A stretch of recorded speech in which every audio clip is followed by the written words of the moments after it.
Now, may have heard, overnight, last night, one of Hollywood's most successful directors of the last 40 years, Joel Schumacher, has died of cancer at the age of 80. Began his filming career as a costume designer for Woody Allen, believe it or not, but really found fame with his first big hit, St. Elmo's Fire. Took over the Batman franchise from Tim Burton, and there are some thumbs up and thumbs down on that, depending on your point of view. So let's get a point of view, shall we, and try and put into context Joel Schumacher's career. Our movie reviewer, Radio Times, Metro newspaper critic is James Luxford from Stratford-upon-Avon. Joins us this morning. Morning again, James. Good morning.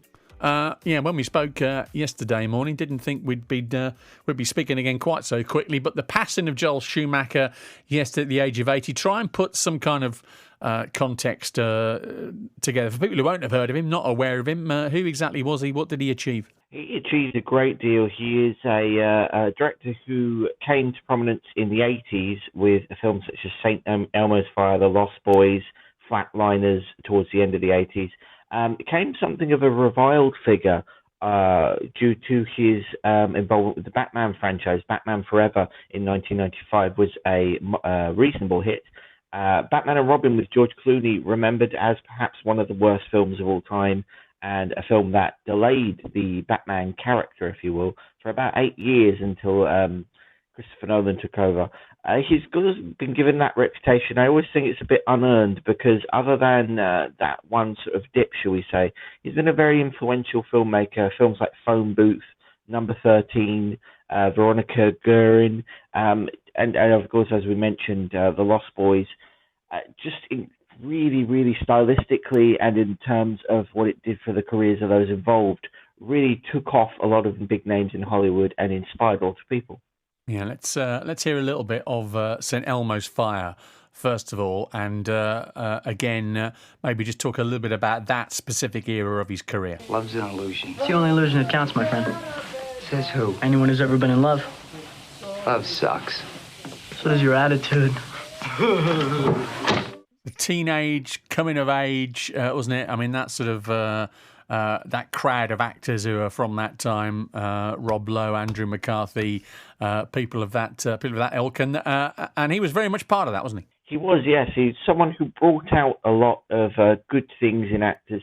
He is credited as being the director who made Kiefer Sutherland a star, and people like Emilio Estevez, who we just heard there, and Demi Moore, who was in Flatliners, I believe. It's part of what they called the Brat Pack, a group of young actors who really came of age in the 80s and started to become the biggest stars of the 1990s. And I think it's remembered as a seminal moment in that kind of 80s high school boom of high school movies, as it were. Yeah. And but he's not necessarily synonymous with that era. It's more the writer, sort of John Hughes, who would do things like The Breakfast Club and 16 Candles. But Joel Schumacher was very instrumental in that period. Which takes us on to Lost Boys. You mentioned there, and Kiefer Sutherland, and we'll play a bit of this in, and then just talk a little bit about his relationship with Kiefer Sutherland, because that's clearly an actor-director combo that really worked well. I can't beat your bike. You don't have to beat me, Michael. You just have to try and keep up. Go for a ride.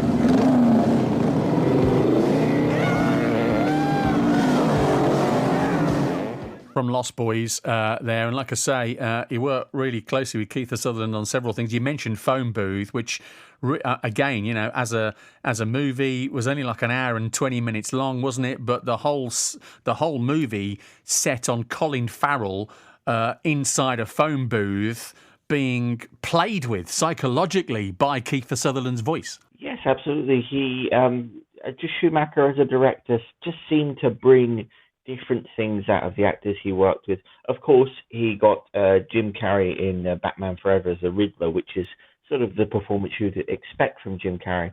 But he also got him to star in a darker movie, the Number 13, which brought a darker side out of the normally comic actor. Did the same with Kiefer Sutherland. Just some very dark roles. Flatliners, Sutherland plays a very shadowy figure in a group of medical students. The Lost Boys, of course, he is kind of the role that propelled him initially into stardom, playing a vampire there. And there's just something about the way he worked with actors that challenged them. He's credited with launching Colin Farrell's career, not only with Phone Booth, but with an earlier film called Tigerland, a war movie that really highlighted what the young actor could do. And Matthew McConaughey, the courtroom drama, A Time to Kill, he just seemed to pluck these performances out of nowhere.